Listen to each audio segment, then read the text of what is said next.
happy to finally give a new update on my weight loss journey.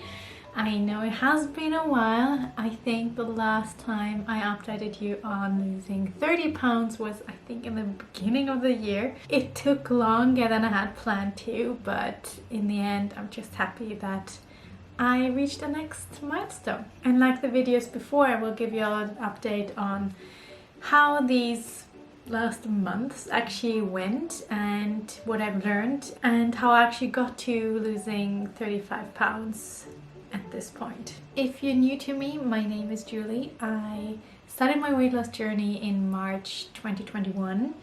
I first had a coach for like 3-4 months, and after that I was on my own. With my coach Kali Tiziano, I learned a lot of like techniques to manage my mind, and I think that's one of the most important parts of this whole weight loss journey, to actually lose the mental weight, and then it makes it much easier to actually lose the weight on your body. My goal is to lose 62 pounds and I'm determined to reach that goal within this year. These were probably the longest 4 months to lose 5 pounds, but they taught me a lot.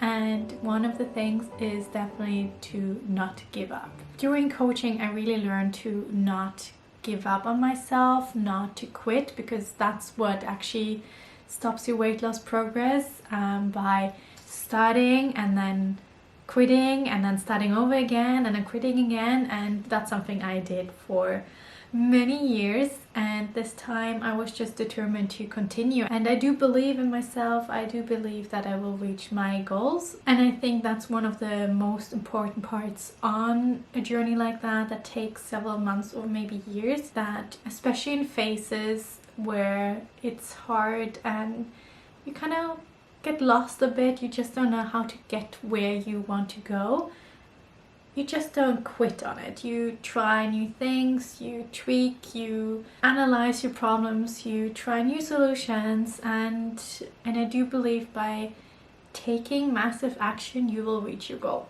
For myself, I could see the longer it took me to get to the next goal, and I had already planned when I wanted to be at 35 and then 40 pounds and 45 pounds, and this plan didn't work at all. I got a bit frustrated, and I think I was a lot in a thought loop of I should be further down the line. I should know by now how to do this. Why am I not losing weight? And the interesting thing of thinking these ways is you don't get anywhere with that. Thoughts like that really keep you stuck. And I really had to analyze and review my progress, or sometimes no progress, every week and check in. Okay, is there something else I could try? Maybe I could do this, maybe that will work. And after I joined No BS Weight Loss, I heard one sentence quite often from Corinne Crabtree, and that is stop shoulding yourself. And it made me realize that thinking I should do this or I shouldn't do that really stops you from getting where you want to go. And I really worked on not thinking I should be longer down the line. Now I think I'm perfectly where I am. I get where I want to go.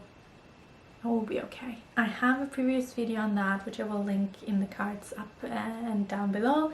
I joined No BS Weight Loss program in March, and it was mostly because I wanted to have a bit more accountability. When you lose weight in the way I do, with like having a 24-hour plan, eating when you're hungry, stop when you're full, this is kind of like a approach that not so many people do. Interestingly, most people try kind of like diets or shakes or calorie counting, and I really miss a community of people who try the same approach and also have, because of that, probably the same problems. And it would be so interesting to see other people finding solutions that maybe would work for me too. So far, I really enjoy being in that group.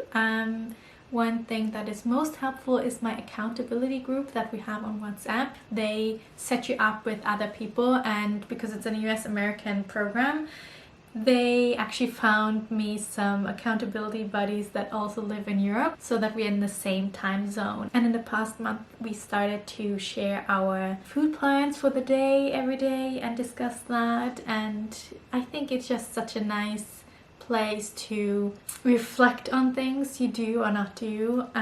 Also see maybe the problems that others have and maybe can help with that. Just today I shared that I had an overeat last night, and what I'm now usually doing is when I had an overeat, I put the same food I have been overeating, when it's food that I usually have in the house, like in that case it was chips and cake. I will put that on the plan the next day on almost all occasions because I want to practice eating the same food without overeating. And one of the girls in the group said, that's such an amazing idea. I will copy that and try that out as well. In the program they have a lot of courses, and one I did, and that's like the next point I'm going to, is self-sabotage. And I think the biggest takeaway of self-sabotage is you're not overcoming it. You just work your way through it, and then most likely it will appear again someday down the line. And for me it was a lot of like being very on plan for like 4 or 5 days and then having an overeat, and that usually got me up so much in like water weight that it took me again a few days to get down where I was like the week before. And then if I would then overeat again, I would kind of like stay stuck in the same, like I think between 149 and 150 pounds, and I wanted to go lower to that. I wanted to get to 148, and it was just so difficult because I had these repeated overeats often at the same days, like Friday or Saturday. And I really felt that the course was very helpful to see, okay, how can you approach it, but also how you can be accepting that self-sabotage is just a normal part of a journey like that. One of my goals in this journey is also to work on my body image, because although I have a goal to reach 121 pounds in the end, it's like 55 kilograms. I remember when I was at that weight, I still wanted to lose more. And so I knew that going on this weight loss journey, I really had to work on my body image as well, because I think a lot of people, including me, fall into the trap that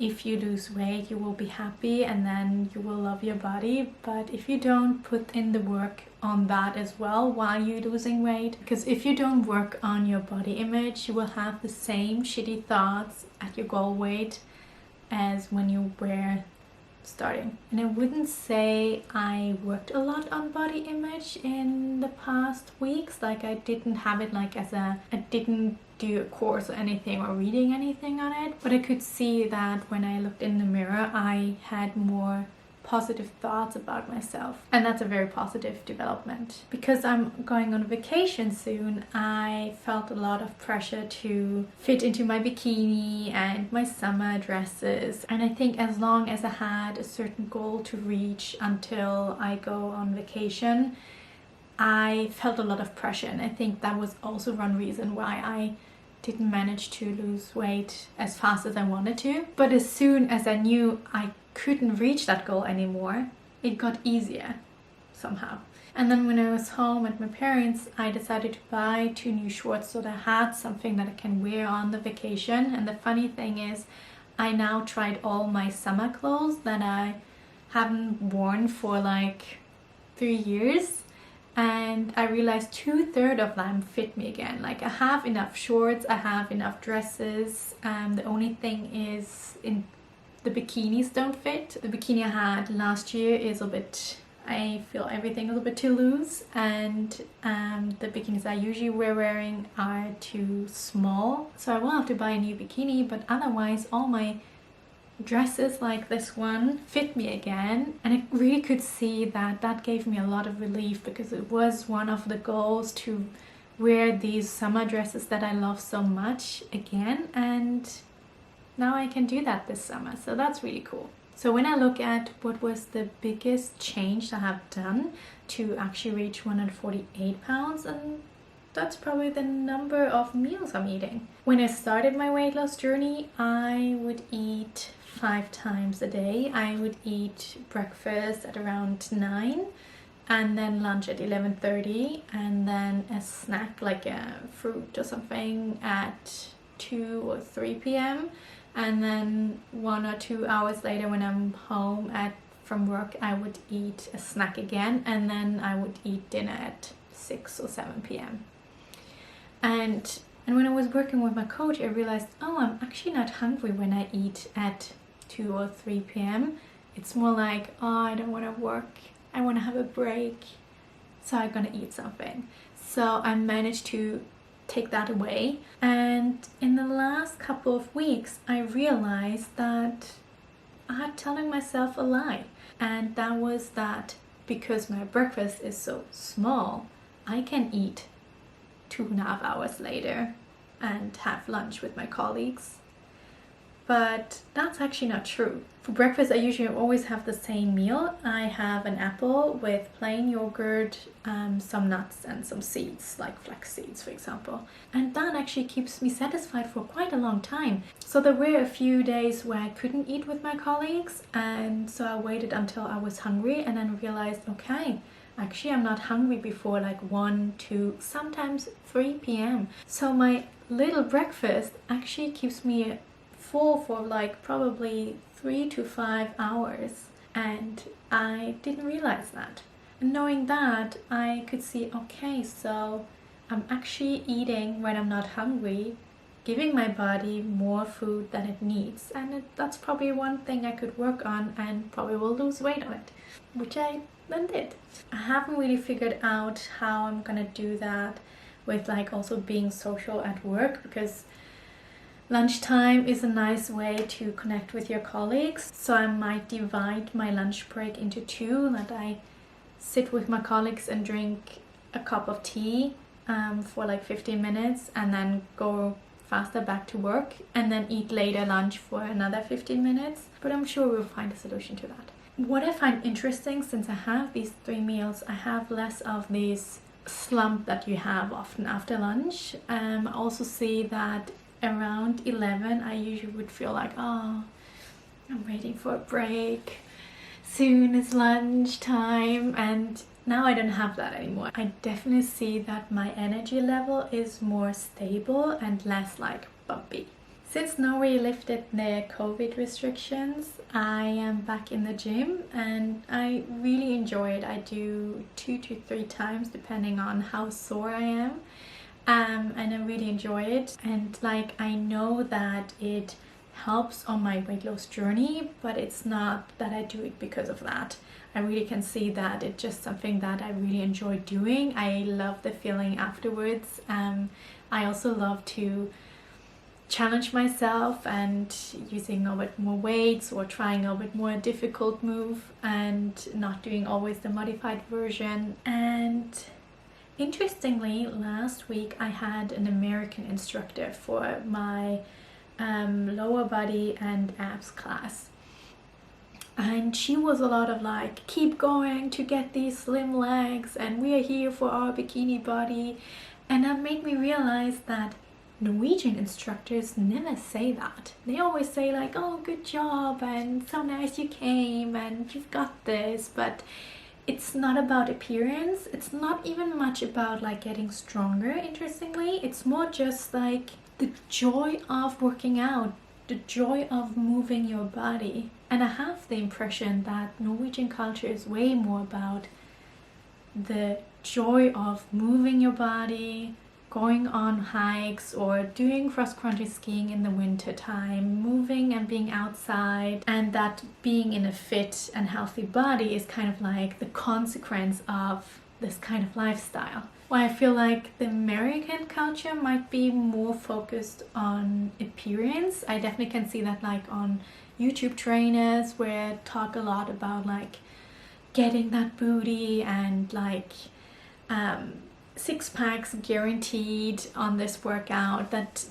even the workouts themselves are very body focused and not so much on, you just like to train, you just like to get stronger, you just like to train, simply as that. Not sure if that's true, and probably and definitely not for everyone, but I think if you work out because you like it, because you do something that you really enjoy, I think it will definitely keep you longer in the run than trying to get that bikini body and trying these super hard HIIT workouts that you actually don't enjoy at all.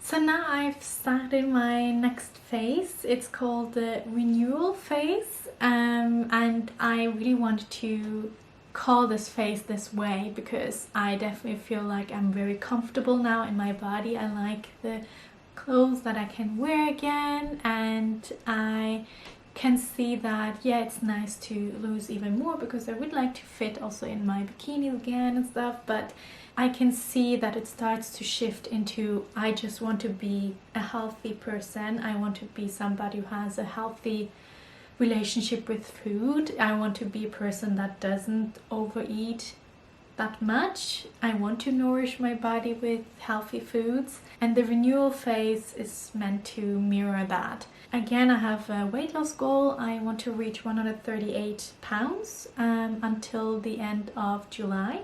And I realized that I had often like themes for every week, and I see that this is just too much. So I rather want to standardize my weeks, and I made like a scorecard where I have tactics, and this is taken from the 12-week yearbook. And he has some certain tactics that you do every week, and you give yourself points, and at the end you have like a score for every week, and then where you can see like how you're doing in certain areas. And for me, the tactics are eat when hungry, stop when you're satisfied, and then from the Norway weight loss program I have worked on leaving bites behind. I also try to move my body every day. Just can be a walk or something, but I try that. I do my morning and evening routine, and then also try to study like the courses that are in the program. And then I identified like 3 key habits I want to do every day, and that is doing my 24-hour plan, eating 3 meals, and writing out thought models, so that I also work on mind management.